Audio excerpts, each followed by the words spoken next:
जाके पानी पानी मांग रहा है फकीरा, पिला ना सके पानी तो फिर खाको तेरा जखीरा। देखो कैसे पानी वास्ते तड़प रहा है फकीर, ईमा दिखा गाँव का अब तो बिगड़ गया तकदीर।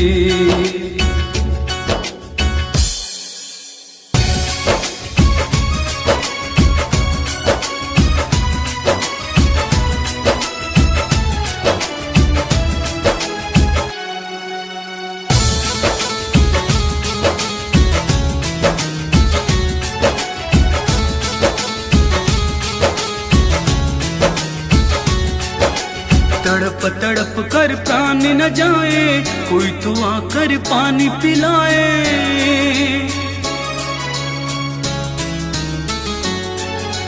तड़प तड़प कर प्राण न जाए, कोई तो आकर पानी पिलाए।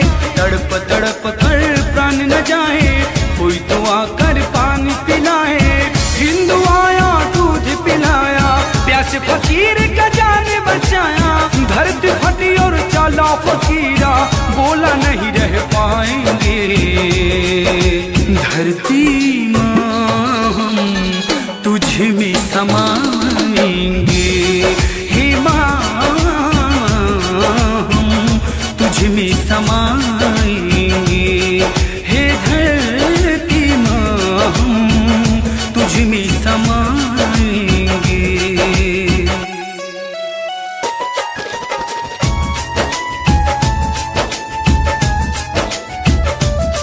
Music by Gaurav Roshan.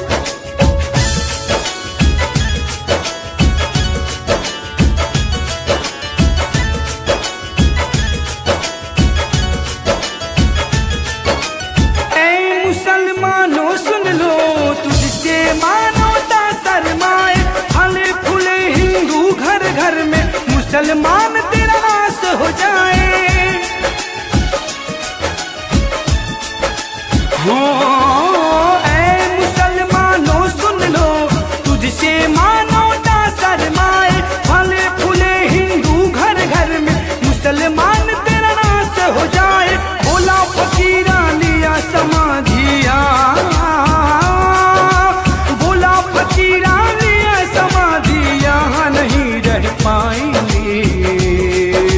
धरती माँ हम तुझ में समाएंगे, हे माँ हम तुझ में समाएंगे। हे धरती माँ हम तुझ में समाएंगे।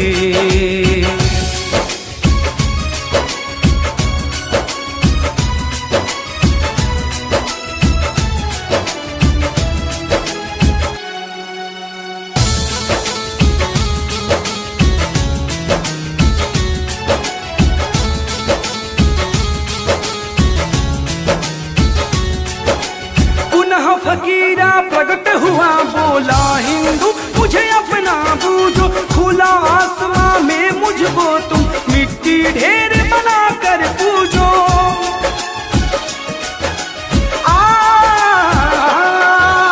पुनः फकीरा प्रकट हुआ, बोला हिंदू मुझे अपना बूझो।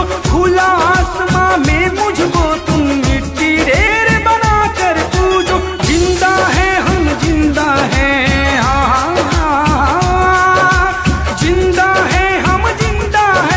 सबकी आस पुराएंगे। धरती माँ हम तुझ में समाएंगे, हे माँ हम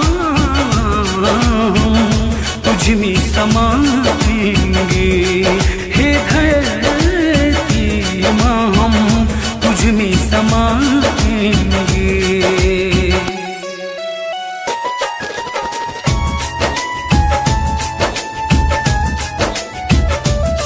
Music by Gaurav Roshan.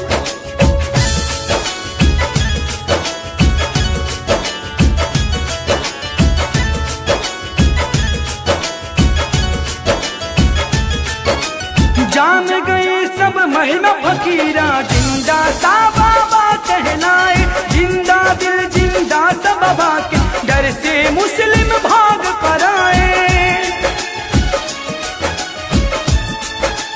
हो जान गए सब महिमा फकीरा जिंदा सा बाबा कहलाए, जिंदा दिल जिंदा सा बाबा के डर से मुस्लिम भाग पर आए। बदला गाँव मधुपुर हुआ, बदला गाँव मधुपुर हुआ, सब जयकार लगाएंगे। धरती माँ तुझ में समाएंगे, हे माँ हम तुझ में समाएंगे, हे धरती माँ हम तुझ में